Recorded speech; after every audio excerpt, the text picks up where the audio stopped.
Ramble, ramble, ramble. Ramblings. Ramblings. So something dawned on me. First, welcome everyone. Something dawned on me that we've been doing. Like I think we're on episode like what 40 something, 41, I think. 41.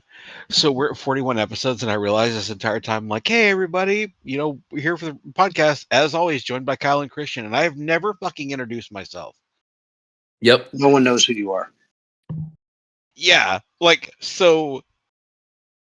I'm just like that voice in the background. So I'm gonna change this a little bit. Hey everybody, welcome to Ramblings from the Warp. My name's Gabe, and as always, I'm joined by Kyle and Christian. Hello. I Me, realized I'm that okay. I was going back and I was like, He listen, actually fucked up. It's Senior Gabe. So That's right. It is everyone, senior Dave. it is and Senior Gabe. it is Senior Gabe, my fault. Yeah, I was sitting there thinking about it, and I was like, do I ever even have I ever introduced myself? I don't think I ever have. So, There's a all lost right, episode out there where you actually did, and we were just like, scratch that. It doesn't sound right. right.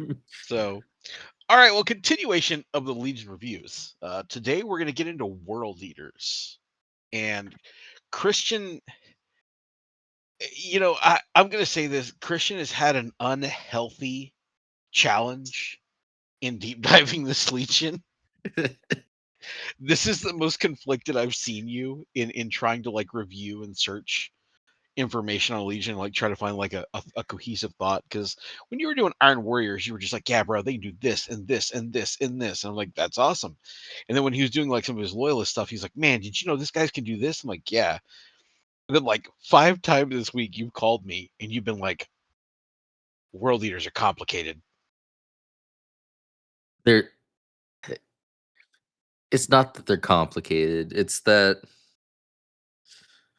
when you start thinking outside the box of what world eaters are, and when you think world eaters are just like, I'm gonna go and I'm gonna ABC, which is always be charging. Sure, they're simple. We're simple people. I love world eaters, but we'll get into it. They added one character that kind of flips the concept of what they could do on their head, and it's so cool. All right, well, take it away, man. Let's get into it. Legion Yeah, review, world leaders. yeah, so world eaters. Where to start? These guys, I love simple armies. When I say simple armies, it's just how we alluded to. The ABCs always be charging. When you think world eaters, you think raging madmen, chain axes, blood for the blood god. Just gore everywhere. So world eaters, their legion tactic, and well, let me step back.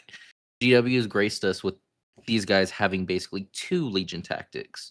The regular one that we have in the Liber Hereticus.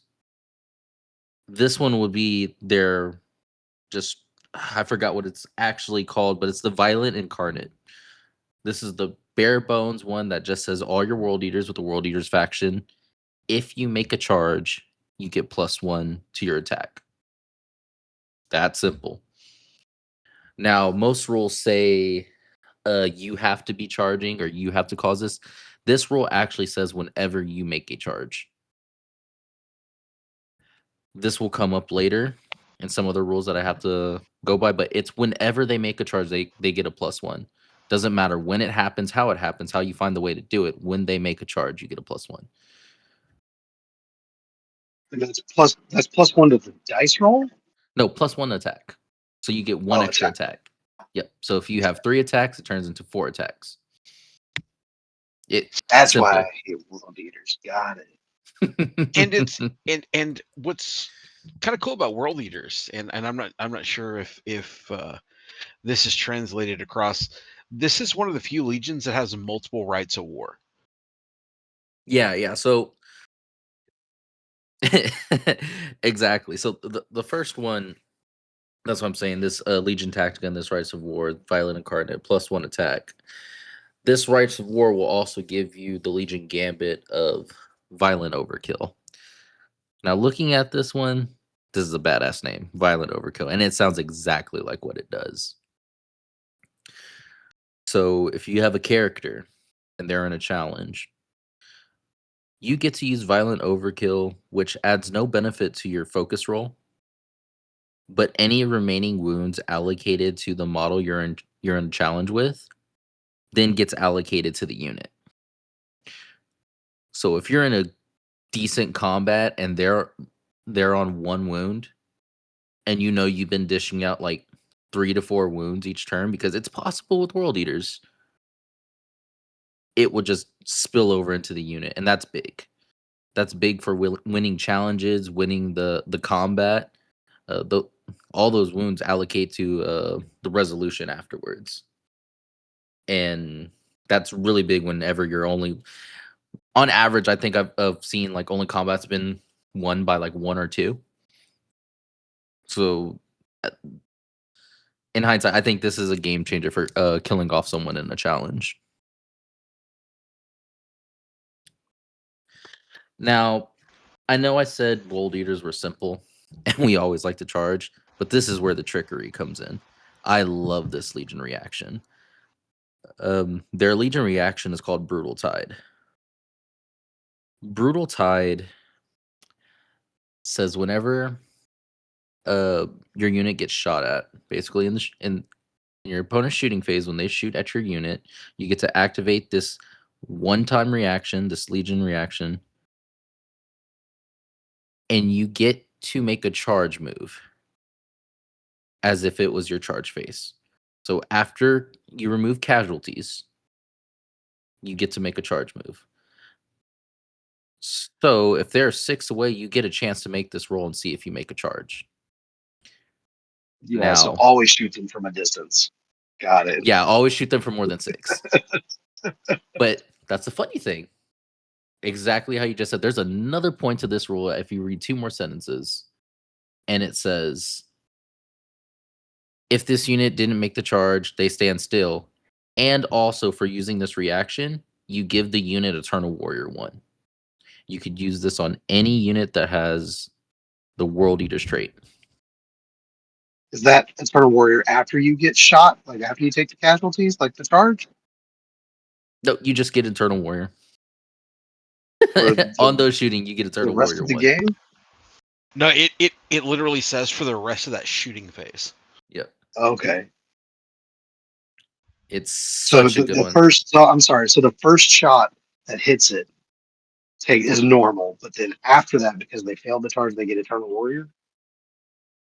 No, they gain Eternal Warrior 1, and they get to make a So- charge move. Okay, so the Oh, wording okay. of the wording of the reaction matters. It says the process goes down. It says for the remainder of the shooting phase, the unit gains Eternal Warrior. Then it says immediately after step 11, do a charge roll. So they get Eternal Warrior right off the bat. Yep, straight off the bat. I should have clarified that. Yep, they get Eternal Warrior straight off the bat. Where the trickery is, and there's a lot of plays, and if you listen to where I'm probably going to deep dive into this more in our Gellerfield's Down, I'm just going to put this out there. You know, if you get a turn 1 charge somehow, and you're already up in their grill, and you already wipe out 1 unit, there's a lot of disgusting units out there that if we put Eternal Warrior 1 on, and if you shoot them, and we get a first turn charge, they're taking out probably 2 more units after that.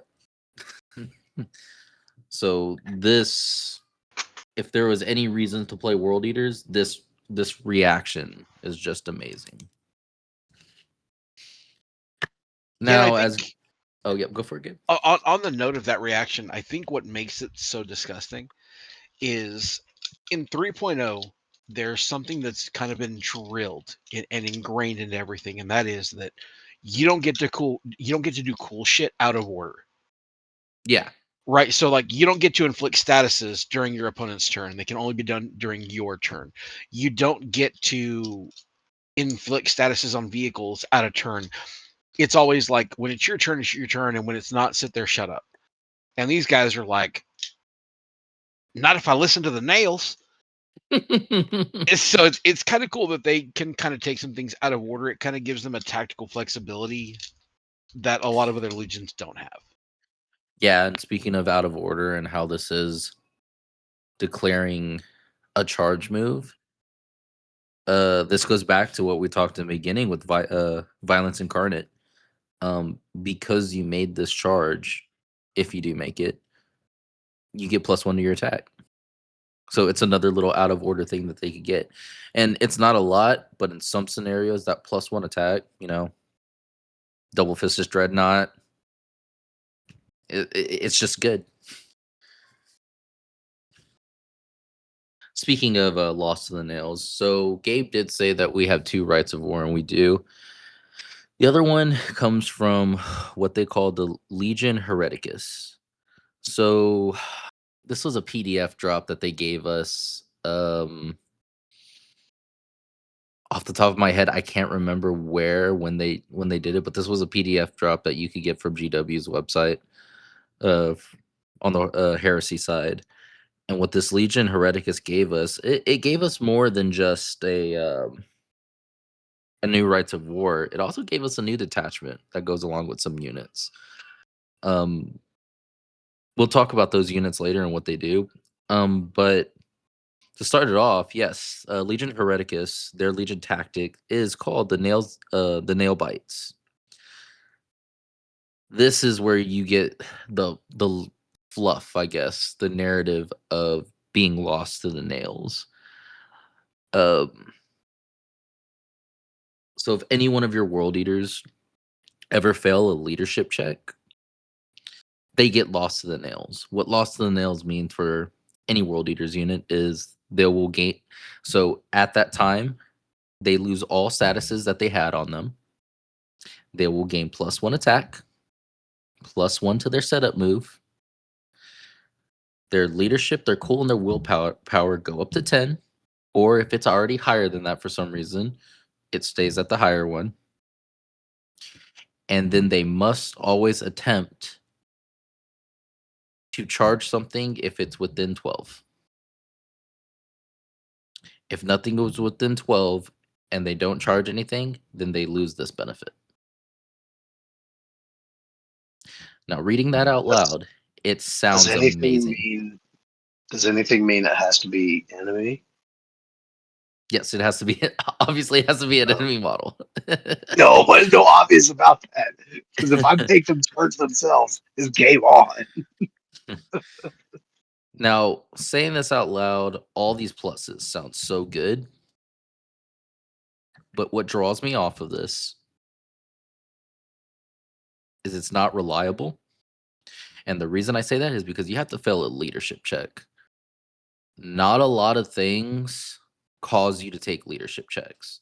The only consistent thing that I think makes you take leadership checks is when you lose combat. That's probably the most consistent time you will roll for this, which when you do is also a big plus. But I don't know, guys. What do you think, Gabe? How many times have you actually failed a leadership test? It's hard for me to say because I'm Iron Warriors, but that's neither here nor there. So I sat and thought about this earlier today when you had brought this conversation up to me. And I thought about something and it cracked me up. And you're right, it's really hard to lose a leadership test. The main things that can cause it are panic checks or casualty checks. But I thought to myself, hey, they're making all of these cool missions where you have to do skill checks to interact with objectives. And the rule for being lost to the nails just says losing a leadership check. Yeah, any leadership check. Any leadership check. So there is a world where one of your guys goes up and goes, turn on the button, and he hits the button and can't figure it out, and he goes, oh, all these fucking rules, and just loses his shit. That's in the cards.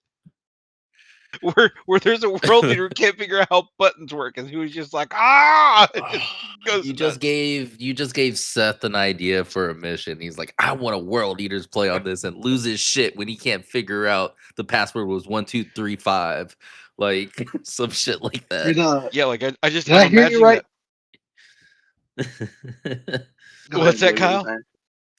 I was saying, did I hear you right? And you said that it panic checks or leadership checks. Yeah. So world eaters versus salamanders. and all their flame templates. Yeah, I'm 99% sure that. Let me double check that. It would make sense, but then again, cool and panic would make sense too. It was my understanding that almost everything is cool Almost except everything for the is routed. almost everything is against cool. The only reason I think panic is different because I think that is a leadership check, but it could be a cool check. I could be wrong. I've been wrong before. I probably am. This is why we have printed out cheat sheets when we play, boys. I'm going to tell your wife we haven't recorded, by the way. Yeah, 100%. Where it's going to produce like some really funny situations is where people are like, "Oh yeah, I'm going to go take this leadership check," and you're just like, "Okay," and then you fail it, and then what do you do from there? It's like, all right, cool. So you mean to tell me you were doing a regular leadership check and now you want to kill everything? Cool. Let me double check that rule right quick, because now I'm curious if I have that one wrong, because I've been wrong before. Yeah, while Gabe looks that up, It's a leadership check. Panic is leadership. I was Yeah. right. So that For means sure. all your phosphex, all your flame, all that stuff can trigger this. Yeah, flame templates. Found a reason to use them against world leaders. Got it. Well, what's crazy is it's the only status check that you can tank inherently just from casualties.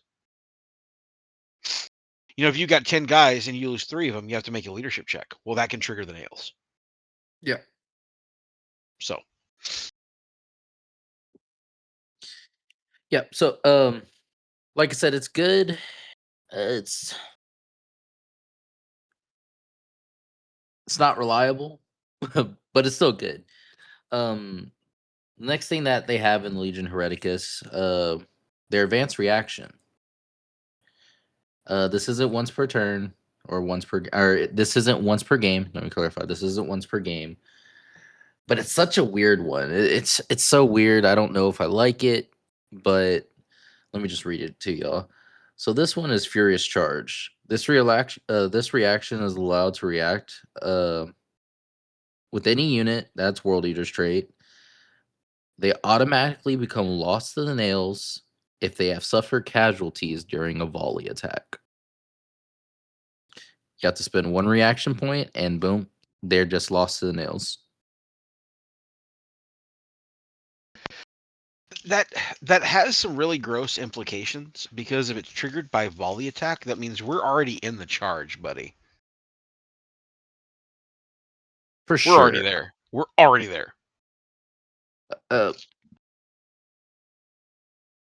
Still volley attack. I mean, it's. What if I just choose not to volley attack? Well, I mean, you can, but what I'm saying is, like, if you volley, it's like, okay, cool. Well, we're in the fight already, so I'm just going to use this reaction to be lost to the nails. So Funny. you get 2 advanced reactions. No, Kyle. No, he's got 1 They're per limited by the style. right of war. Yes. Yes, this is for Okay. Legion Hereticus. This is the new one that they gave us in the PDF. This is their advanced reaction. Right, That's why I but you said have to this one use was a the little bit right of confusing. war to get this one. You have to use the Legion Hereticus one to get this to get this advanced reaction called Furious Charge.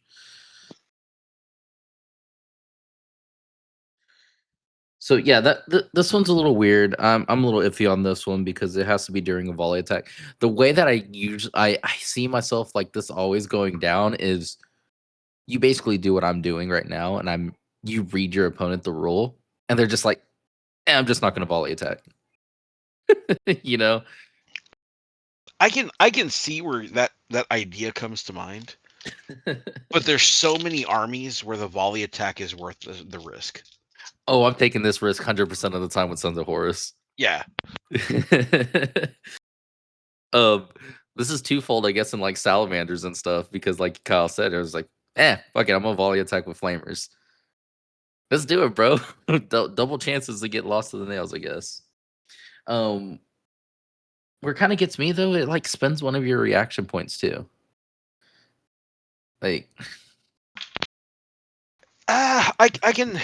It's give and take. It's give and take. for sure.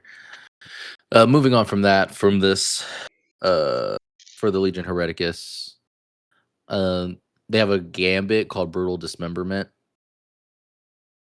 What this gambit does is this gambit allows the controlling player to score additional combat resolution points if they are the winner of a challenge.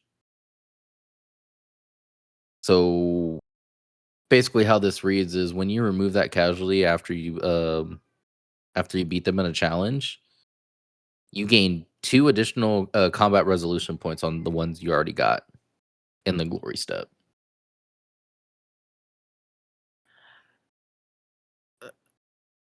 That one's pretty good, but I feel like if you're already winning the challenge and the combat, like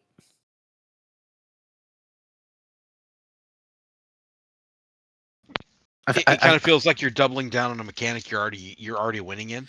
Yeah, but I could see this going good, like against what are like Night Lords or someone that already has like fear, or is it Night Lords? There's someone that Emperor's already like Children. minuses you when you're doing this step. Like this could save you. This definitely could save you in some shenanigans. Like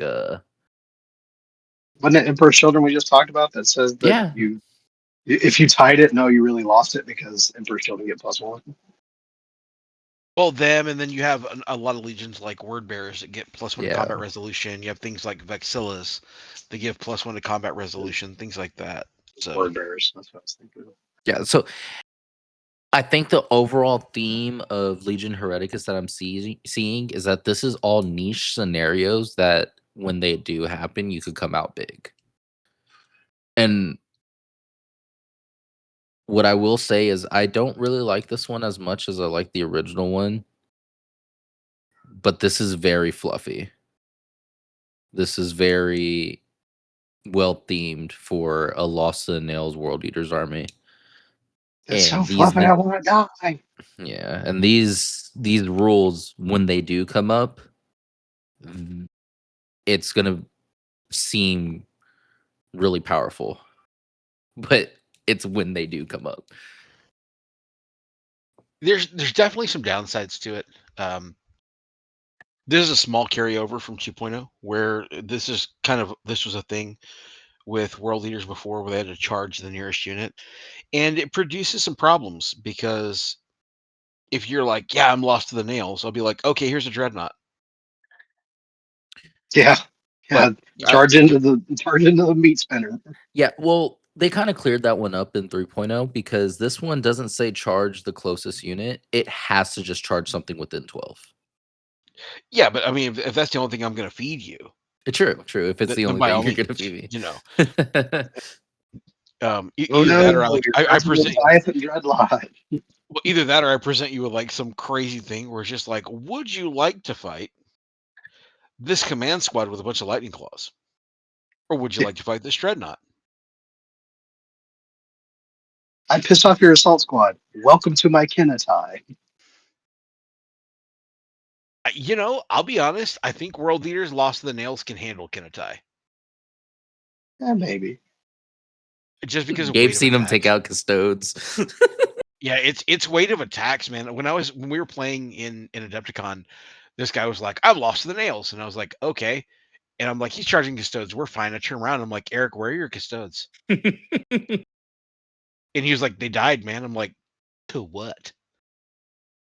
And he was like, "Did you know that when Karn's lost to the nails, he becomes like weapon skill 8 or some craziness?" I was like, "No, I didn't." He's like, "He killed my tribune."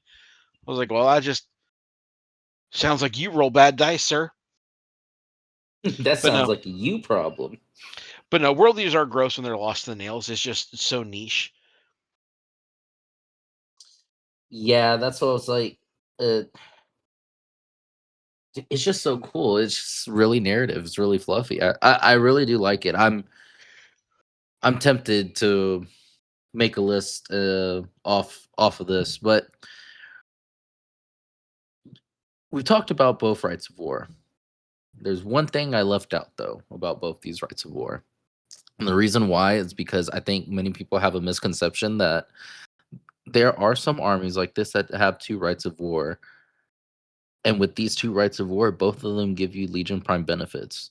Now, I don't know if GW meant for it to be this way, but it's definitely not when you read the rules. Both these rights of war give the World Eaters Legion prime benefits. And from what I could tell, Chain Bond is the prime benefit that came out in Libris Hereticus, the original book. So this is the original rights to war for the World Eaters. This is where you get Chain Bond. When they gave us the PDF and dropped the other one, they gave us Butcher Surgeon. Now, Butcher Surgeon is one that you could only use on an apothecary model.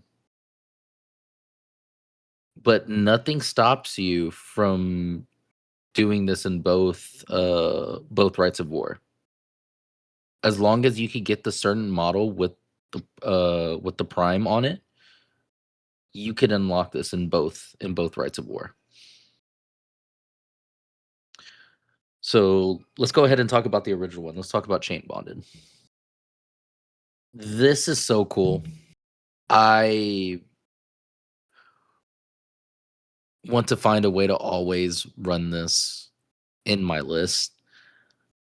But as Gabe alluded to, I'm always torn between what I can and can't do. And I always tell him, hey, don't tell me the points, because he's looking at it. He's like, hey, have you seen how much points he said? I was like, yes, Gabe, yes. I spent an Apex unit just to unlock a Legion champion, just to get this badass rule on a Legion champion and a Centurion. So Chain Brothers. This is Chain Bonded. This Chain Bonded, when you activate this prime benefit, it gives you the rule Chain Brothers. What this does is it lets you pick a command slot, give him the prime benefit to give him +1 +1 to the hit roll made in the assault phase. That's pretty good when you're in a challenge.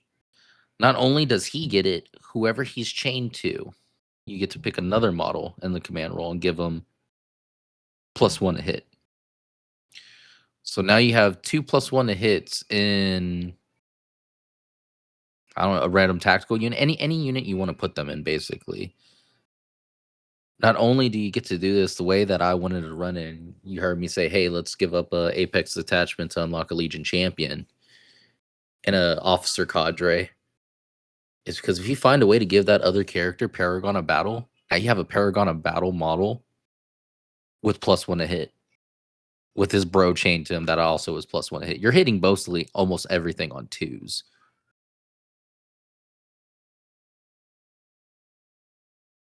I think that's really good. I think How it's are you going good to give because one it's unit two prime benefits? What was that, Kyle? How are you going to give one unit two prime benefits? Or would you chain bond another prime unit? Is that what you're saying? So the way that Chain Bonded works is you give one of them the prime advantage, and then it says you pick another command unit, and this becomes its chain brother. So both of them just get the +1. So you're basically only giving one of them the prime benefit. Now, what I Right. alluded So to if is you if choose you, the chain, yeah, you and choose the so chain letter to be that is already a paragon of that. yes. So again, I said if what I alluded to is if you unlock the officer cadre, I believe is, which is an Apex detachment, so you're gonna spend a detachment just to do this. In the officer cadre, you get another command slot, and they get a prime advantage too. So because it's in a different slot, you could give him the Paragon of Battle, and therefore, since he's a Paragon of Battle, and you pick him also to be the Chain Brother, he gets the benefit of Chain Bonded. Got it. Yeah. Okay. Yeah, so you basically have two characters running in a unit that will I won't say slaughter everything in the game because there are stronger things like Primarchs and stuff, but they could kind of punch above what they're normally gonna do. And I just think that's so cool. I forgot the book. Gabe probably knows. There is a World Eater story where there's two named characters that are basically chained together fighting through like gladiator pits. I can't think of it at the top of my head right now. Sorry about that, guys. It was actually Karn and Sigismund. Oh yeah. Oh, that's funny. It's okay, two man. minor characters. Yeah, I can catch. not Yeah, I really catch you big right. knowledge. It's not like they're anything major in the Yeah. campaign. They're just minor one-off characters. They die at the end, so it doesn't even matter that you don't remember who they are. They're not key players. I got you. Yeah, Sigismund probably does. Karn doesn't though. I can't see shit. I don't know what you're talking about.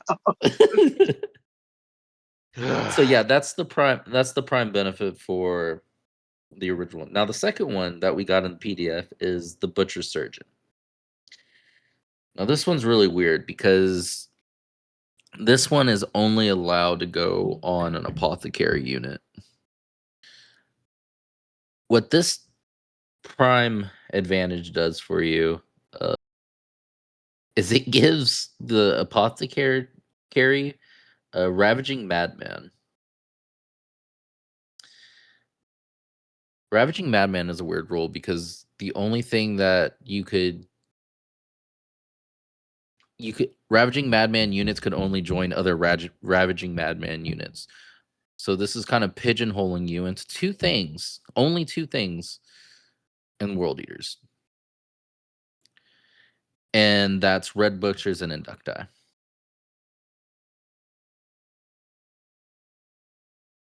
But what this does for this unit is at the start of any charge subphase, the unit that has Ravaging Madman and has this apothecary automatically gets lost to the nails. No ifs, ands, or buts. Just automatically lost to the nails.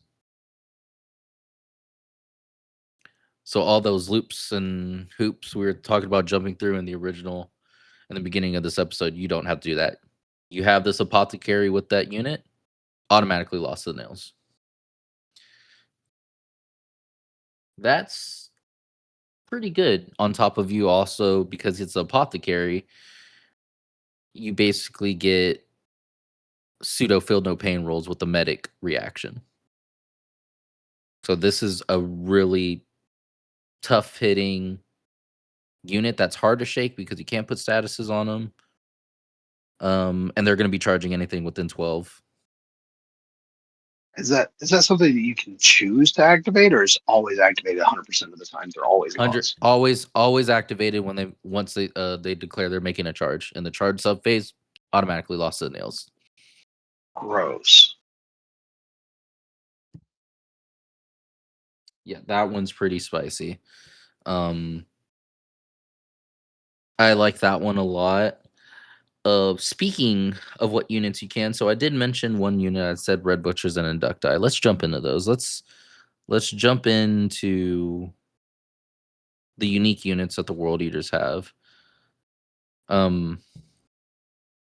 Actually, no. Scratch that. Sorry. Let's do the one thing I always forget, the Legion Armory. So this Legion Army gives us 4 melee weapons. We're World Eaters. They're all about the melee weapons. Out of these 4, I really think we have, honestly, 3 really good weapons that they give us.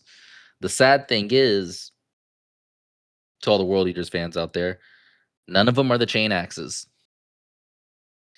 I think GW did us a disservice of not making the chain axes decent. And it's because they gave us too much minus initiative on them. I do believe if you have minus initiative on some weapons, I guess this is just for me. I'm not going to say for everyone else, but it discourages me from using them because I think initiative is a big thing. Speaking of that, though, they did give us one called a barb hook lash. I think you take this on any sergeant that's leading a unit in any World Eaters army. The reason why is because this barb hook lash is +1 initiative. It's going to be regular strength, regular attacks. It's going to be AP 3, damage 1. Critical hit 6+. And then the big thing, the reason why I think you take it, is it's phage strength. And we know how Kyle loves the phage rule. Yeah, that barbed hook lash is not on any sergeant. You take that on every sergeant. So yeah, Like sticking that. one of these guys in a unit, and I What, might 10 take points? 2. Yes, for 10 points. 10 point I upgrade? believe. Yeah. You take that on every sergeant. There's no reason not to. So not only this guy is mostly going to hit first with the +1 initiative. Initiative 5. There are going to be some other things that do hit at the same time, or if it's a Primarch or something, hit faster than him, like a Legion champion.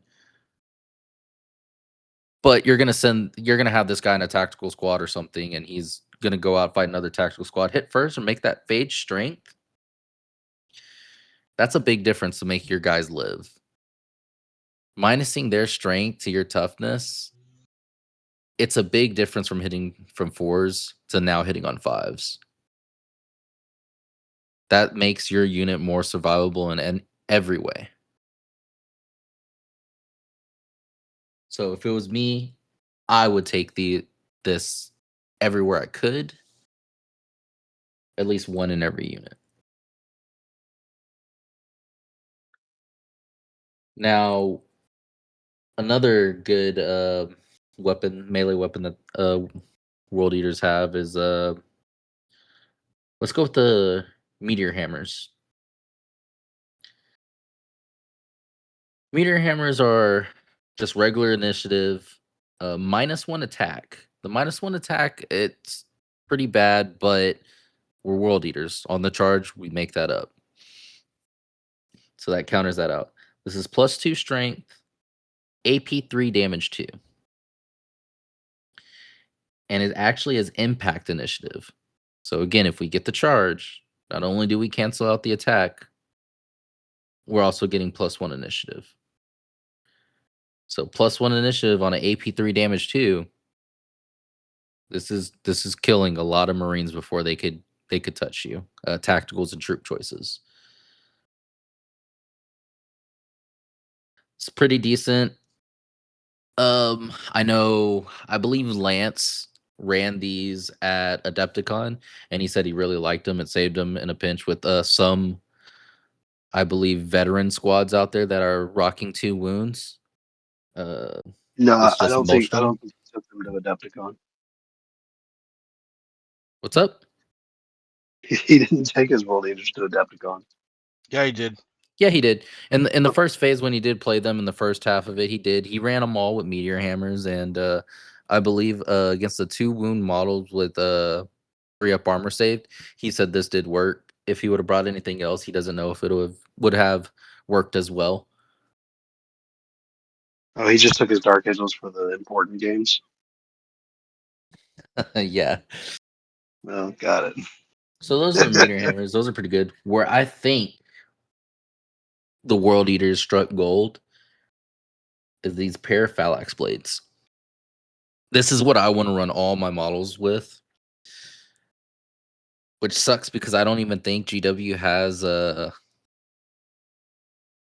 have the bits for these. Do they, Gabe? Do they have Paraphalax blades for World Eaters? I don't Yeah. think they do.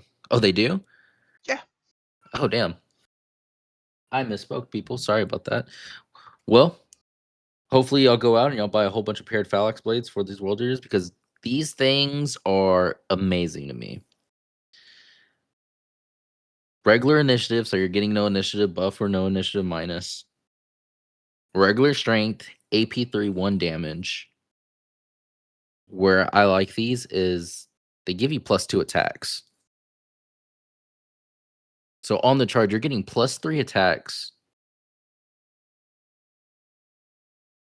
on most World Eater models, and there's some World Eaters models that we're about to talk about that are weapon skill 5, have impact strength. Some have impact initiative on the units. This is like guaranteeing 6 attacks at AP3, 1 damage. You're clearing marine bottles. You're clearing scoring units, and I think that's where World Eaters live right now, is clearing out the scoring units and just scoring with your own. I don't Gabe, disagree. what do you think about their oh, I think that what World Eaters are doing really good is when it comes down to, the barb hook lash, the phalanx blades, and things like that. There's a lot of AP3 and a lot of debuff going around, so they're really good at killing the units that you want to score with. Now, there is a weakness when it comes to handling units like, say, an elite unit of Terminators. yeah. Yep. That will be a challenge, but then we get into weight of attacks, and it's Yeah. a whole different ball game then. Yeah, because speaking on that, if you notice from the weapons that we did say, even the freaking eviscerator chain axes, which I didn't talk about. Sorry, folks, I didn't talk about the chain axes. They're bad, but if those are all AP3 also. World Eaters don't have a bunch of AP2 attacks.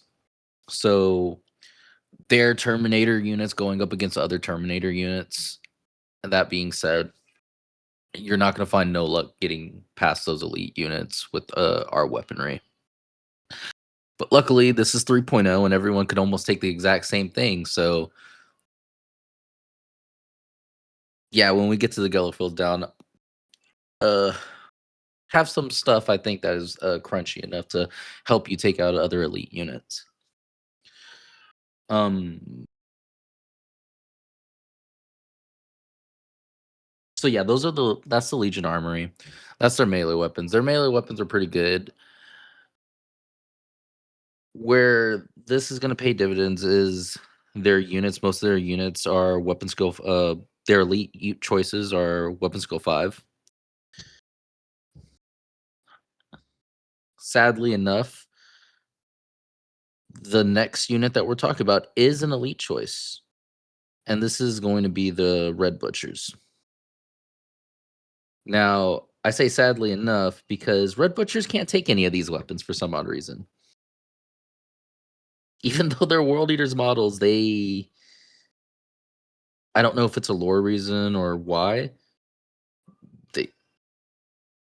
they just can't take them. But where these guys are amazing is their weapon skill 5. They're slow and purposeful, they're heedless, they're ravaging madmen, and they have Eternal Warrior 1. These Terminators are a 2-wound model that have Eternal Warrior 1, and they're really hard to shift. Not only are they hard to shift, you could take them with Lightning Claws, and where they have 2 attacks base, you could start getting into some shenanigans to where on the charge they're going to have 3 attacks, plus the Lightning Claw, so that's 2 attacks. And if you sneak in that Apothecary I talked about in the beginning and make these guys lost to the nails, you're looking at a 6-attack Lightning Claw Terminator unit. That is Eternal Warrior 1. And has access to the Medicaid reaction. That's a pretty chunky unit. And I wouldn't say they also move slow. They have movement 6. They kind of move slow. So to cast some light on Red Butchers and why they have the restrictions that they have. There's the savagery of World Eaters, and then there's Red Butchers. Red Butchers were so messed up by Butcher's nails that they were put into their Terminator armor not because they were just great in it, but it was what helped control them. Red Butchers are so batshit crazy that between engagements, they're hung like meat from chains to keep them from doing stupid shit. Yeah. So on paper, these guys are good. All these stats are good. Everything I just told y'all was amazing. And then we get to the Ravening Madmen rolls. Then we get to the Ravaging Madman. Why I brought this up. I like to get the positives out first. So sorry, boys. I know we're weapon skill 5, but supposedly when other people are hitting us because we're Ravaging Madmen, our weapon skill 5s act as a weapon skill 3. Yep. Yep. Everyone's hitting us better than we are because we're so goddamn crazy. Yep. Yeah, because Red Butchers are supposed to be like crazy and then some. So Yeah. they're kind of in a weird spot. Now, what I don't like is, I will say in this edition, it feels like the Red Butchers got more of the negatives than they did the positives. Well, it's not only that, and correct me if I'm wrong, Gabe, because I didn't play a lot of 2.0. As I alluded to earlier, Red Butchers and Inducti are the only ones that have Ravaging Madmen. Now, of course, if you take the Prime Benefit and make the Apothecary, that has one. So you can no longer take certain characters, named characters, and put them with this unit anymore. Unless you can find a way to get that unit Ravaging Madmen, that is correct. Yeah, and there's honestly, I'm like 90% sure there's no way to do that unless you're an Apothecary. Well, I dare say, I think there's a way to get Karn in there.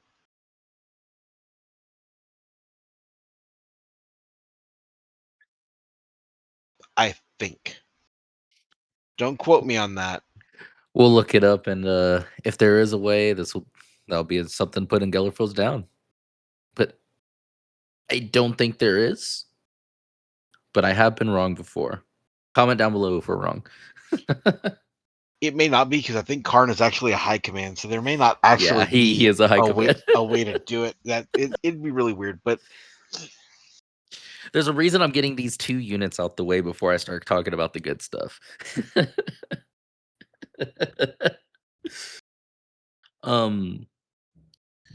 Well, speaking about Red Butchers and how they're crazy and how they were and how the World Eaters philosophy of some of them in there, they just go in, kill, and like,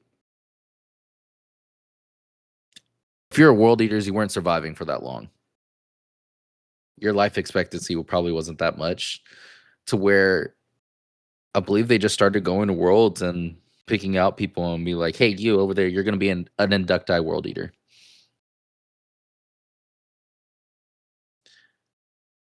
So getting to that, we have the other heedless Ravaging Madman, which are the Inducti. Now, the Inducti are kind of cool. Like I said, they're Ravaging Madmen. They're heedless. They have special rules that cause them on impact. They do impact toughness. So on the charge, they get stronger. They go to toughness 5. They have Vanguard 3, which is cool. And they're allowed to swap out most of their weapons for heavy chain axes, chain swords, power weapons. They could also take, I believe they could take the weapons from the Legion Armory. This is all cool, but the one thing is, it's the Ravaging Madman ability. I have a hard time taking these units and not seeing line 1, line anything, or any other good special rules for 100 points. Now, if you want to go crazy and make a heedless army with ravaging madman, this is the fluff. This is where you take all these for 100 points. But besides that, I don't know if I would take these models. What's your thoughts on that, Gabe? So to hit it from a different perspective, right? Yeah. The ravaging man-med rule, it has a use. And it has a use through inducti. The lens that you're using is making it hard for you to justify it because you're trying to make sense.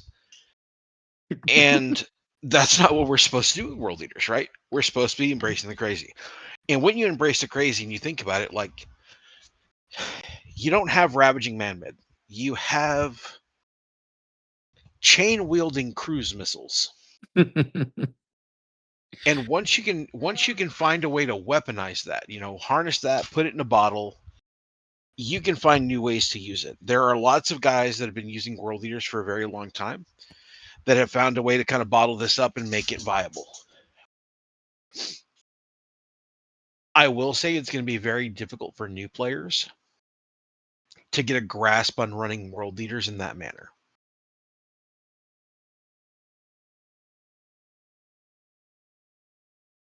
Yeah, I agree with that statement. That being said, if you want an army that doesn't require sophistication in the sense of like Thousand Suns, where you have to, layers upon layers and things like that. If you want an army that's literally like, I want to go hit it with a stick, I present to you world leaders. They do that well.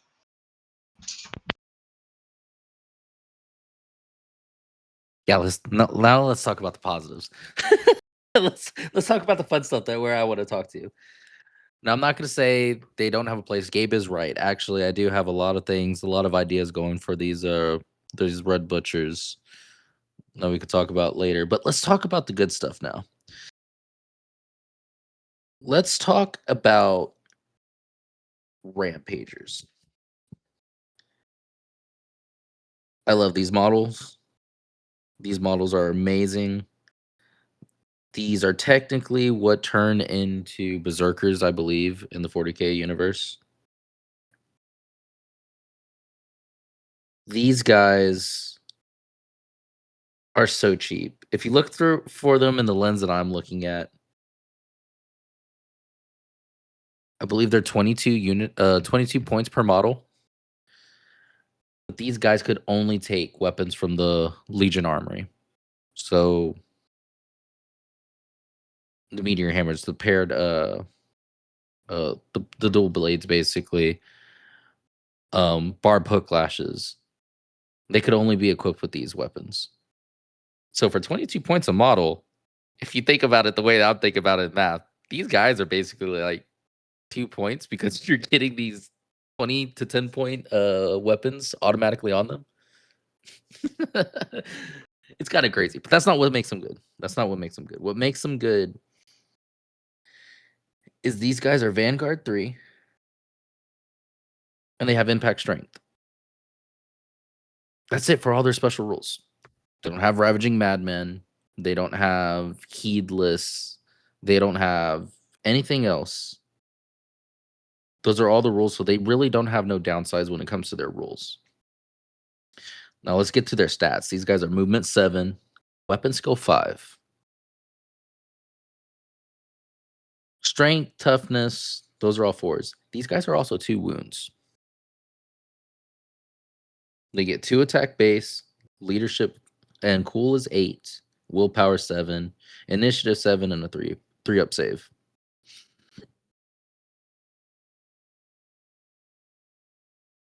These guys with paired phalanx blades are crazy. This is what I like taking them with.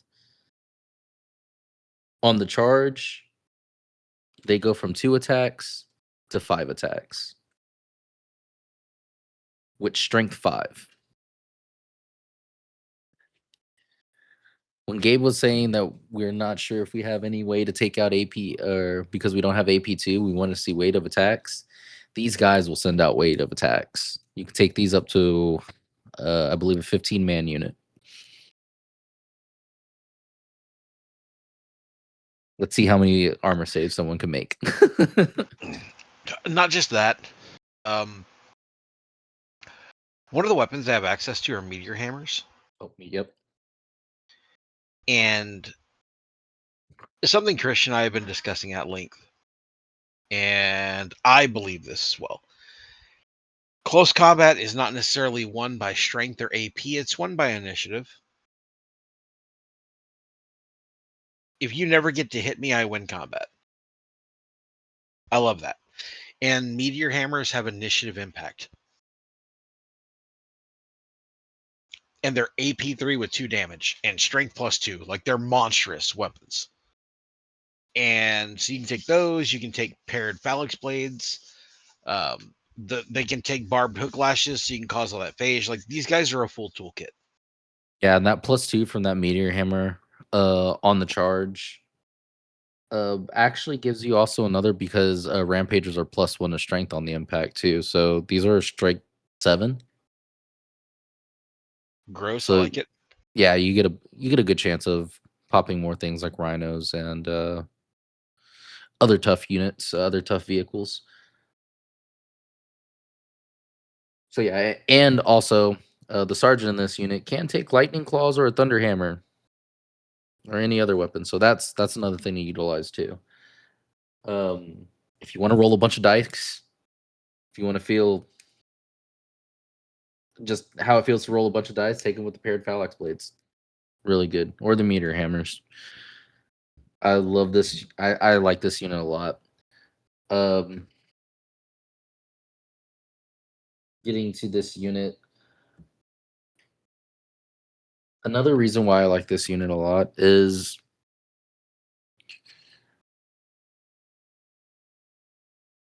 the detachments. I forgot to talk about the detachments for World Eaters. The World Eaters Special Detachment pigeonholes you into taking at least 2 of these units. It unlocks 2 slots to unlock 2 of these elite units. So basically, hold on, let me clarify this. 1 elite slot, 1 troop slot that is prime, and then 2 slots to unlock rampagers. And this is an auxiliary detachment. These guys are so good and easy to unlock for World Eaters. I don't like saying that there's auto takes in any list, but there hasn't been a World Eaters list I've made without at least 1 unit of these guys in it. What a basic bitch.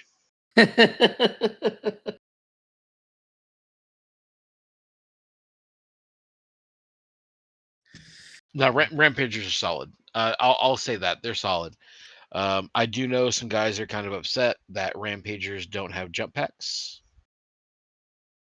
They did in a previous edition. I can understand that frustration. I absolutely hate rampages.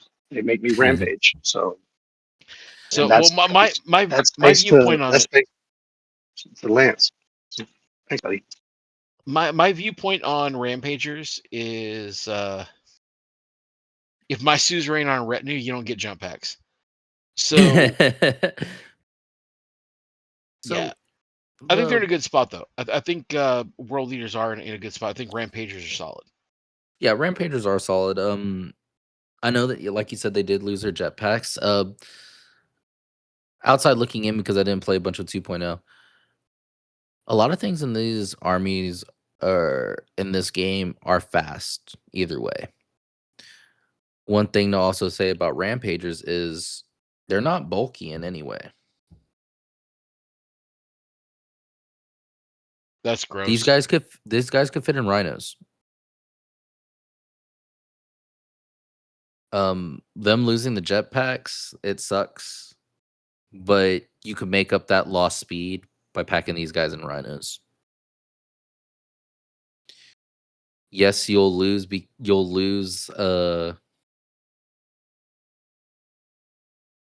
won't get all the benefits. It's going to be basically disordered when you charge out of that rhino, but you're already going to be so close to them. You're basically going to get that charge. So I think that's also one key thing to hit on about World Eaters is it's going to be about what you have transporting all these units. You're going to need transports for all these guys. You want to get to their front lines as fast as possible. Bet. Yep. Now, speaking of units that still have jetpacks, let's talk about a legacy unit, which I think this unit is slept on, and me and Gabe have talked about at length how good these guys are, and we never see people. Well, I haven't seen people take it. I don't know if Gabe, when he went to a Adepticon, saw some people with these, but a unit that you could take with jetpacks and without jetpacks are Red Hand Destroyers. These guys, I don't know how to. They're glass cannon, and I love it. This is the unit for me that started our conversation with Kyle and his journey on why he doesn't like Phage. So let's talk about Red Hand Destroyers. Red Hand Destroyers, without their jetpacks, are movement 7, weapon skill 4, ballistic skill 4, strength 4, toughness 4. Basic run of the mill. 2 attacks, 1 weapon, or 1 wound. What makes these guys crazy is you could put destroyer missiles on them, which are basically rad missiles. These rad missiles are range 24, 2 shots, strength 4, AP 3, 1 damage, poison 2 plus phage toughness. For every 5 models, you could take 1 of these. So if you have a 10-man, you could take 2 of these. They have Bitter Duty, Firestorm, and Bearer of the Blood-Handed. Bearer of the Blood-Handed is when you're resolving a combat that includes this unit, you gain +1 from the combat resolution.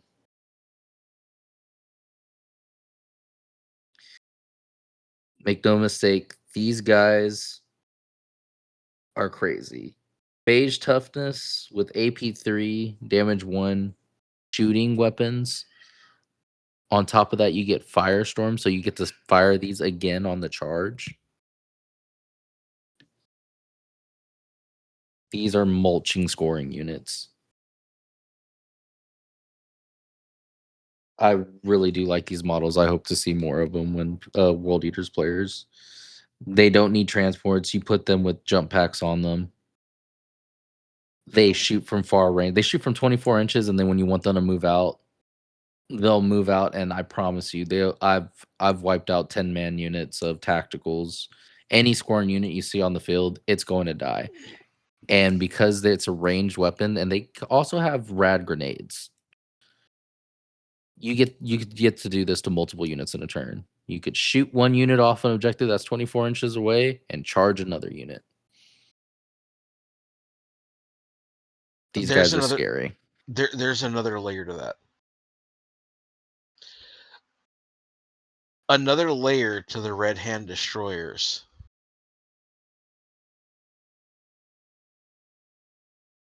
They can take the same weapons that the Rampagers can take. Yep, they do have 2 Legion armory. They could take Phalanx Blades, they could take Meteor Hammers, Chain Axes. So there's a caveat there. So normally with a squad, like when you look at like a normal tactical squad or whatever else, the sergeant can take weapons from the armory. Any of these guys can take the cadre weapons. So any of them can take the Meteor Hammers, the Chain Axes, the Paired Phalanx Blades, the Hook Lash. This means that if you want to get a really crunchy Red Hand Destroyer unit, somebody in there can have a Barb Hook Lash, and you can be using rad grenades, and you can phase strength and toughness. Yep. But in my opinion, the best part about Red Hand Destroyers is they have one thing unique to them that no other destroyer unit in the game has. Can you guess what that is, Christian? Firestorm? Red Hand Destroyers are an elite choice, not a heavy assault choice. I was just about to get to that. My bad, didn't mean to take your thunder. No, and Gabe hit it I'm sorry. right on the To go nose. back, you can pick up those melee weapons without sacrificing the phase shooting weapons. Correct. So one guy in every 5 can take a destroyer missile launcher, but then anyone else in the squad can take meteor hammers, phalanx blades, hook lashes, and then they all keep their rad grenades anyway. Yeah. Fuck those guys. Yeah, the only downfall that these guys have is that they're 1 wound models. That's what makes Can them you glass can you cannon. pin them? Yeah. Yeah, you could do anything you All want right, to them. You cool. could kill them, but Snipers. yeah, if they don't touch you first, these guys are fast when they have their jetpacks on. Their threat range is huge, but what Gabe hit right on the nose is this is an elite slot. So when we were talking about the detachments that the World Eaters have that make you take 2 Rampager slots and 1 elite slot for an auxiliary, yeah, these guys are good. It's a free way to unlock them right there. Now, like I always say, we don't talk about the points because these guys kind of get a little bit expensive when you're adding all this for a glass cannon unit. But man, they will put in work.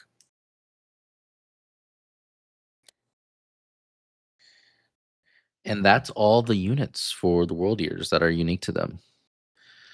Now let's move on to the named characters. World Eaters have 2 named characters in their command slots. Well, let me step that back. Let's start with the high command slot. In the high command slot, World Eaters have Karn. I believe he's Karn the Bloody in this edition. He is, because he's not the betrayer yet. Yes. So in this edition, Karn the Bloody, if you're able to take a high command slot of a named character, take this guy. He's a monster. This guy has 2 weapon options. He can take the cutter, which is his regular weapon that's regular initiative, regular attack, +1 strength, AP2, 1 damage, critical hit 6+. Then he has Gorechild Reforged. If you don't take Angron in your list, wink wink the Primarch, he gets to basically use his weapon called Gorechild Reforged, which gives the same stats as the other one. So regular initiative, regular attack, +1 strength, AP2, 1 damage, critical hit 6, and he gets shred 5+ on top of that. Now, what makes those weapons a monster in this guy's hands is this guy, Karn's weapon skill 7.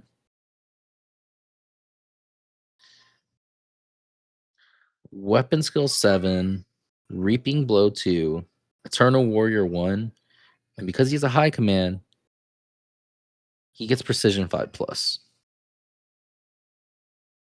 He has base attacks of 5 and initiative 5. On the charge, this guy is getting 6 attacks with that weapon at AP2. He is what you put in any of your units to kind of deal with the elite unit problem that we had, but he's only one solution. This guy's a monster in challenges. I've used the Gambit a lot where overkill on let's say some lower like Centurions or some lower challenges that aren't high command slots, and he just ends up doing so much damage. He ends up wiping like 3 more models in that unit.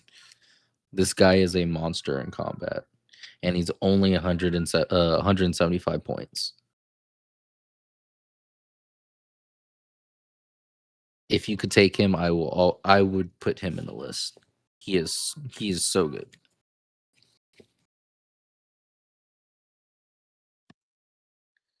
He's not bad. Now, Next person we're going to talk about is what I'm going to base our whole Gellerfields Down episode off of. When Gabe said I was conflicted, it's because GW decided to make a model that I don't think anyone is expecting and maybe no one was asking for. But I'm glad they made her. In your command slot, you could take Latara Sarin. This model, for 85 points, you get a unique little model that's, if I read you off her stats, you're going to be like, ugh, like it's weapon skill 3, ballistic skill 3, strength 3, toughness 3, 2 wounds, initiative 3, 2 attacks. But where she gets a little bit of a bump is, I think, where she's meant to be in lore. She has leadership 9, cool 9, willpower 8, intelligence 8. She is how would I would say? She is the commander of, I believe, what is that? Is it called the Conqueror? Her ship?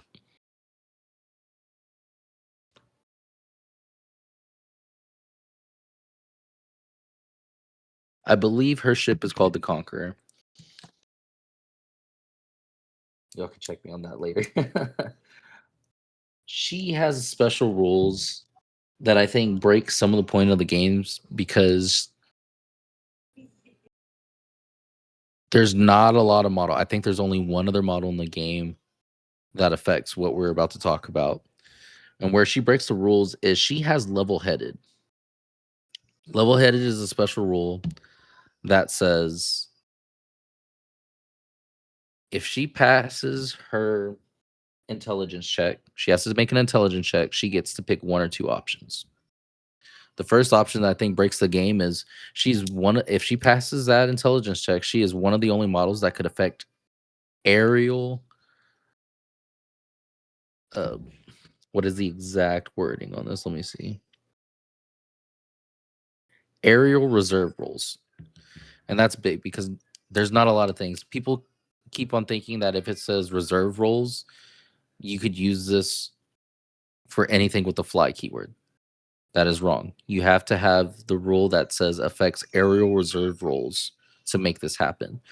What this means is on turn 1, instead of rolling for a 3 or higher, she gets to roll for a 2 or higher. That's big when it comes to flyers. Being more reliable on these rolls is big for World Eaters. This makes World Eaters one of the best aerial reserve, like for gunship and some of the bigger drop pods in the game. This reliability makes her kind of an include in some of my weird theories. Now, moving on to the other one where a lot of people also go to is if she also passed that that intelligence check, she also has one more option. Now, this option is really cool. It's called Annihilate. What Annihilate does is, in the following enemy's turn, you can make her gunship the Conqueror make a reaction. Now, this costs 3 reaction points. But what this allows her to do is if an enemy model within 24 inches moves within 24 inches of her line of sight, her gunship gets to make a strength 10, AP 3, D3, barrage 2, blast 7 attack with breaching 5+. That's scary for someone out there and probably also scary for your own units because it's always going to scatter. And it's at a steep cost of 3 reaction points.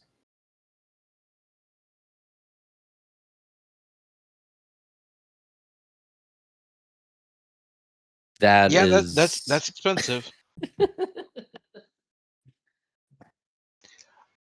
That's crazy World Eater shenanigans right there. To just say, fuck it, I'm gonna do a barrage on the planet. Let's see who it hits. I do need to roll back a minute. Okay. So some important wording was missed earlier in your breakdown here. You remember how we said, not sure if there's a way to give Karn loss to the nails. Mhm. So the Legion Hereticus World Eater's Right of War doesn't make the specification of units. So what it says is that all models with the World Eater trait that are not vehicles just get it.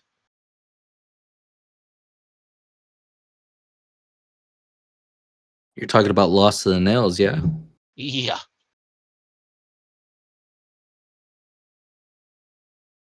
And When we're you talking run, about when you attaching them to red butchers, yes? no, I'm talking about when you run the Legion Hereticus World Eater's Right of War, everything that is a World Eater that isn't a vehicle just gets the nails bite. All of your commands, all of your infantry, all of your troops, all of your terminators, all of your dreadnoughts, everything that is not a vehicle.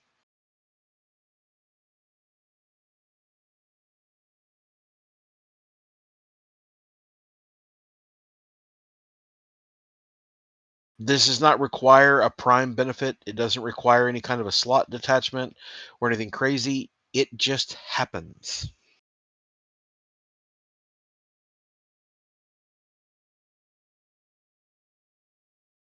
Okay, maybe I need to go back because I thought we were just talking about how to attach Karn to like red butchers and things. No, that's entirely different. Okay. When we talked about the nails bite, we were like, I'm not sure if there's a way to give, Karn X, Y, and Z. I was under the way you were explaining it. I was under the impression that there had to be a certain layout to get things. Everyone just gets the nails bite. Now the ravening madmen part, I think, is where it gets a little bit different. And that Yeah, because the ravening madmen rule says that um, you can only be joined by models with that special rule.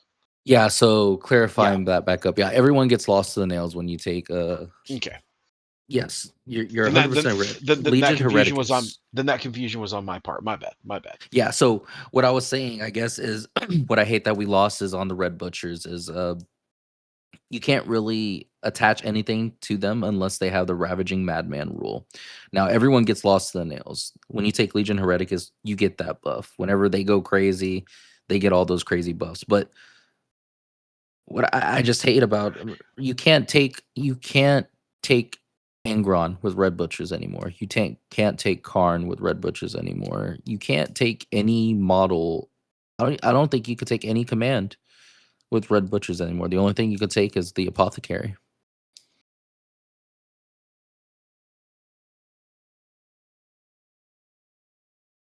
I don't know if that is a uniquely third edition thing.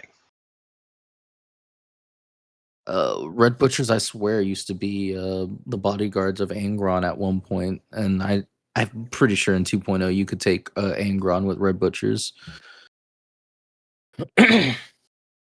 Well, no, that is something people could fact check us on. Yeah, I mean they still had the same rule. But they did used to be able to be joined and left by Angron. That is accurate. Good memory there. So, Funny enough, this leads into Latara Sarn's special rule that I think is kind of funny because we have all these crazy lunatics running around and these ravaging madmen. One of our other rules is in level headed is she gets to remove tactical statuses from a unit that she fits. Yeah, a unit that she's has joined may use her characteristics to move tactical statuses.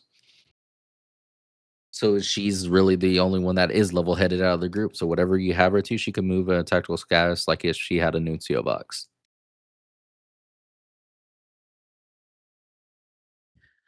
it's And all actually this pretty is dope. Yeah, and all this is wrapped in a little unit that only costs 85 points.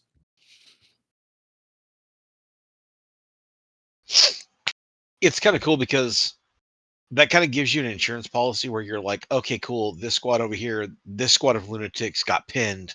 Let me remove that pinning so they can run up there and get lost to the nails. Yeah.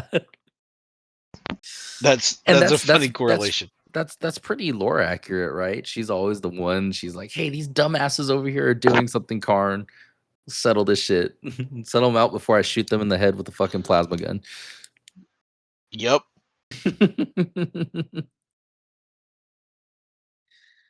So, Y'all's dad's acting crazy again. Let's put him in a maze.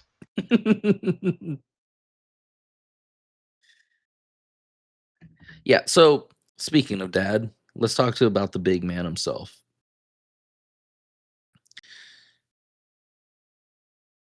Now, Angron, for 450 points, is a beat stick. He is a monster. Uniquely as he should be, I think he is one of the better duelists of the Primarchs in this edition. Regular Angron is movement 8, weapon skill 8, ballistic skill 6, strength 6, toughness 6, 6 wounds, initiative 6, and 6 attacks. As all Primarchs, he's leadership 12, cool 10, willpower 10, initiative 10, or intelligence 10, my bad. 2+ armor save, 4+ invuln save. He comes with impact strength and Eternal Warrior 2. This guy is a beat stick. He is crazy in combat. Not only is he crazy in combat, as every Primarch does, they do something for their unit, or they do something for their legion. Angron has a caveat: if all the units in his army in the original detachment are filled with assault squads and or despoiler squads, he gives all infantry models and world eaters with the world eaters trait the fast 2 special rule. That's pretty good for the first turn. Yeah. That essentially means you get +2 to your rush and +2 to your charge moves.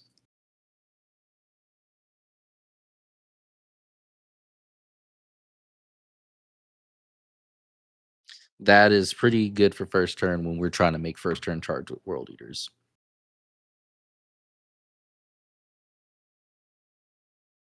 Now let's talk about his melee weapon. The reason this guy is such a beast stick in challenges, in combat, because he wields Gorefather and Gorechild.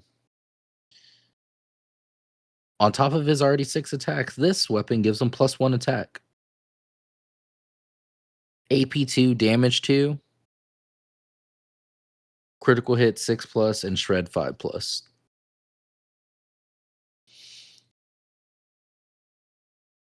In his challenge phase, what's so cool about his challenge phase and his gambit? If the enemy is rocking a unit with multiple characters in there, or not characters, let me say multiple units that could accept challenges, Karn could accept all those challenges. If he keeps winning in that gambit, when he picks this gambit, if he wins the first challenge, he could go again and challenge another guy. He is the baddest of the bad gladiator. If there are multiple people that accept challenges, he's going to wipe the floor with all of them. Unless it's other Primarchs. It's so thematic, so fluffy. I love it.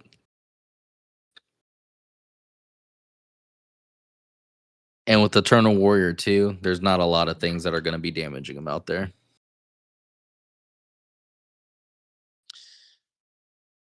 Yeah, it's funny, the Eternal Warrior 2 takes so much more of an edge off than we think it does.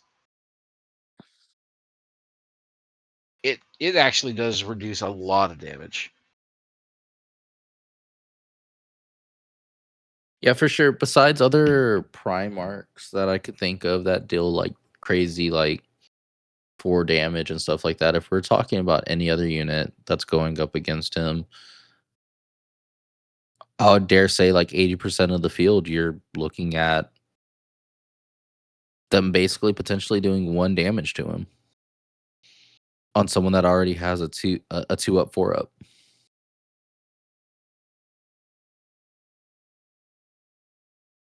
Not only mentioning that's also if you get to him. And the reason I say that is because Angron is only sitting at bulky 4. Yeah. I already said he can't go with Red Butchers, but he could go with the spoiler squads that give that have that +2 movement. He could also go with Rampagers.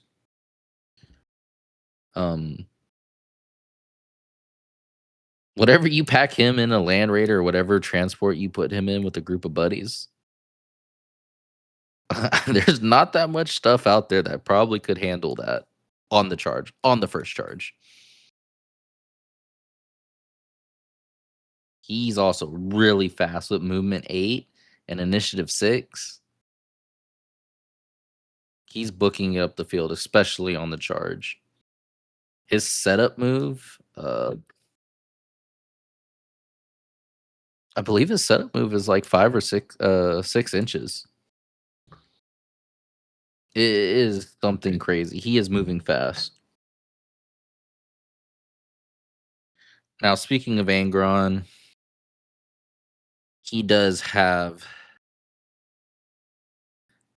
a transfigured form that Gabe loves, the Freddy Cougar model that they made out, right, Gabe? Okay.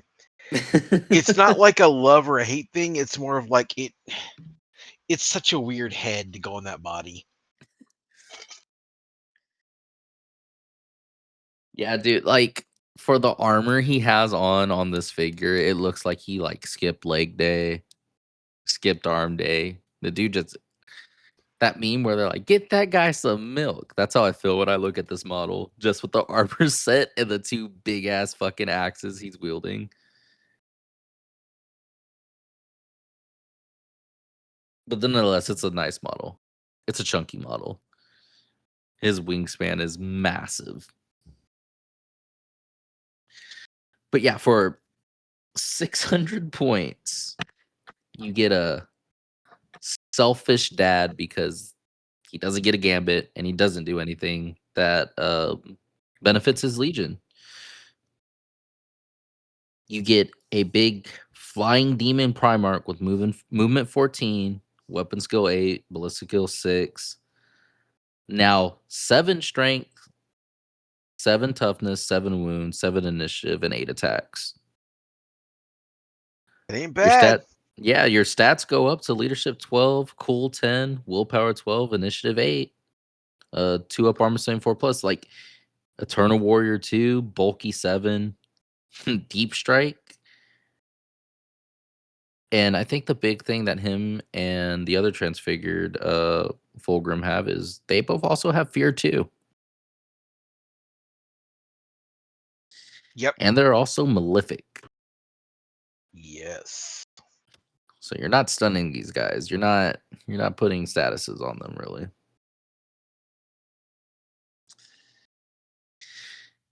This guy is a beatstick. For 600 points, I am confident in saying that anything he touches on the charge, if he hits first, is going to die. Now, I say if he hits first because Gabe did Emperor's Children last podcast, and their initiative is pretty good. So maybe not against EC, but everything else, when he hits them first, it's gonna hurt. He's rocking the Eviscerator slashes and the crushing, and this has two profiles. It has crushing blow and his normalized attack. Now the normalized attack is nothing special. Regular initiative, regular attack, regular strength. AP2, 2 damage, reaping blow 2. Now, I don't think he's ever really going to be too much outnumbered because he is bulky 7, and that I believe that adds to it. So on the first attack, he'll get reaping blow 2, which gonna give him 2 attacks if he actually goes into other squads, because mostly it's 10 mans. On average, you're gonna see 10-man tactical squads and a bunch of 10 mans running around. So he's just gonna eviscerate that. But where it really pays dividends is this crushing blow. It's initiative -2. So it puts you at initiative 5. You get 4 more attacks with this. And you get +4 strength. At AP2, damage 4. With armor bane and critical hits 6+.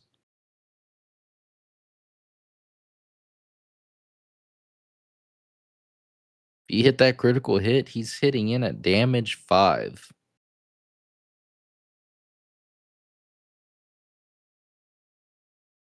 Most things in this game, most other Primarchs and stuff have Eternal Warrior 2, so you're at least doing 3 damage to most other Primarchs.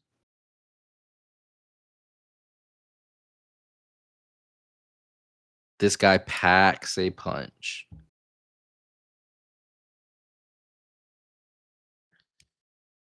But like I said, it's a big model, so good luck hiding him. If I was going to run him in an army, another little Gellerfield's Down sneak peek is he's Malefic. You're a Traitor Legion.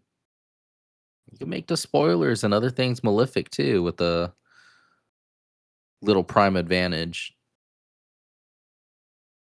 Maybe first turn you stick him with a whole bunch of despoilers that are Malefic. And then on your first turn, you put them on the line. If your opponent goes first, sure, shoot at him. Kill all these despoilers or tacticals. And then on your turn, you just break off and you go, okay, now he's going to move 14. And then he's going to try to charge you. Oh, and hey, if he makes that charge and you shoot at him, I'm going to use the advanced reaction, Brutal Tide, and try to make another charge. Turning that Eternal Warrior 2 that he has in Eternal Warrior 3. It's kind of overkill.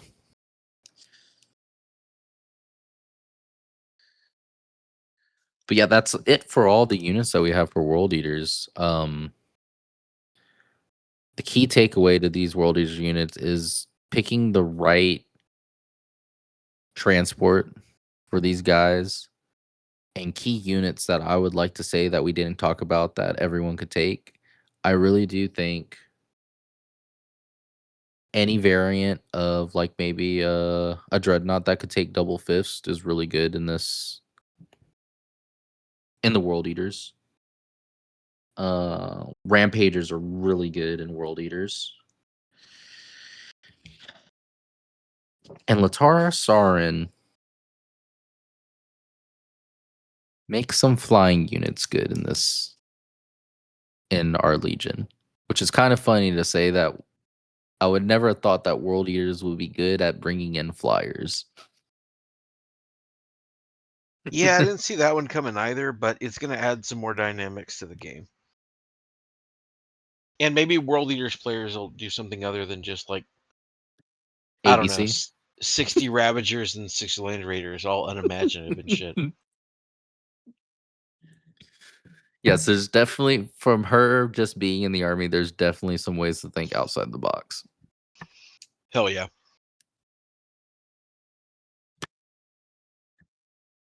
So what do you think of World Eaters, Gabe? Any questions, any thoughts? Lots of thoughts, but more of like experimenting. There's a lot to experiment with. I think that Rampagers, I think you're right. They're as close to an auto include as you can get for a Legion. But I have like a love affair with Red Hand Destroyers right now. They're so good. Don't get me wrong, you're right. They are glass cannons. Like, they're going to die. They're going to go out there, they're going to do one cool thing, and somebody's going to be like, holy shit, they're a problem, and just hit them with everything. And I'm okay with that. I will say this: Red Hand Destroyers, when we did test them out, they're one of the only units that had one activation because they usually only have one activation, but they Yeah. damn paid for their points in that one activation. Yeah, like, you're going to go out there, you're going to give somebody the bad touch, and they're going to be like, that's enough of that. 100%. Yeah, when you shoot 100%. those rad missiles at somebody and then charge someone, then use those on the volley attack, and you wipe out at least 2 squads or damage them enough to where like you took out 2 scoring units, and they're like, what? What the hell just happened? And I'm just like, yeah, you didn't know we could shoot. Yeah. Red Hands are going to be fun to play around with. Rampagers are Rampagers, like they are what they are.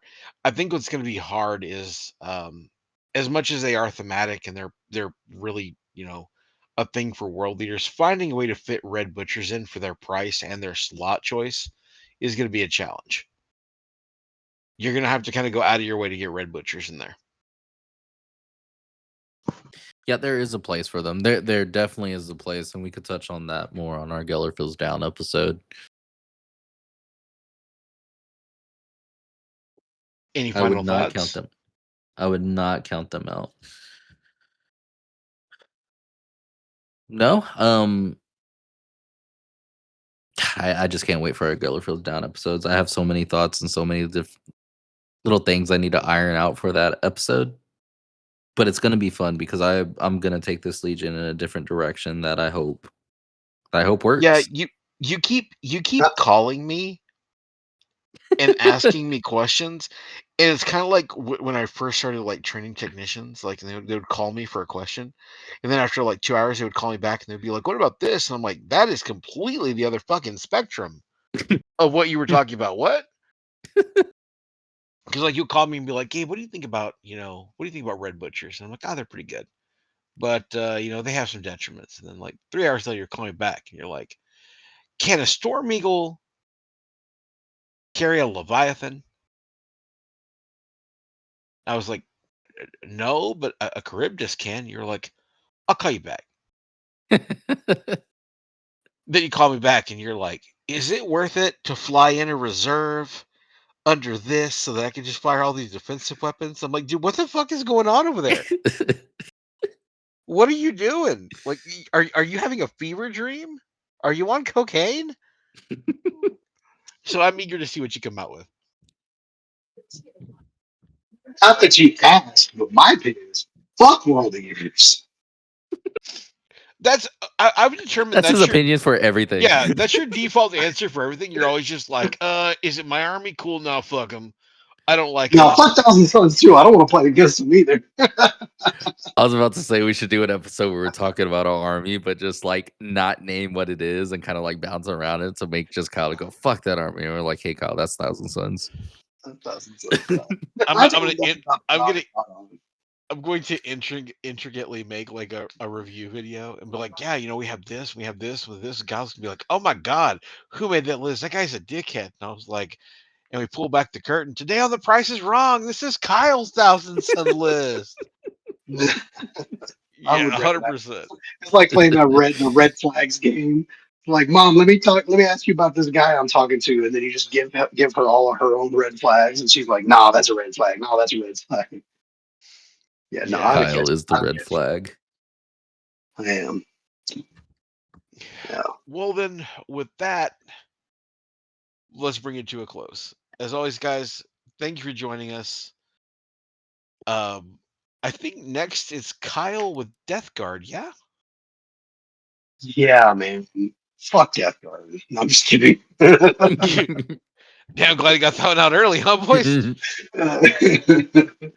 Yeah, I'm Anyway, actually kind of excited about it. I like Death Guard.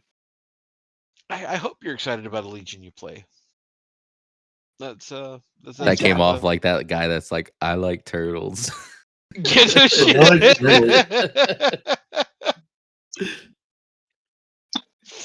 Well, guys, as always, thanks for joining us. We'll catch you on our next episode in the Legion Reviews with Death Guard, and that'll be followed up by some Gellerfields Down. Also, keep in mind, we are right around the corner from Heresy at the Alamo GT. Kyle will have links in the description for that. Every time. Also, feel free to hop in the Discord. Let us know what we did right, what we did wrong, and how crazy we are. Because again, I'm bourboned out, so that's why I'm having to like throw cohesive thoughts together. But as always, happy dice, happy life. Fuck Erebus, and we'll catch you on the next one. Hey everybody, we're going to be playing Heresy, the Alamo GT, May 16th through 17th, 2026 at the Riverwalk Hyatt Regency, San Antonio, Texas. Come see us there. Link in the description. Check it out, guys. Adios.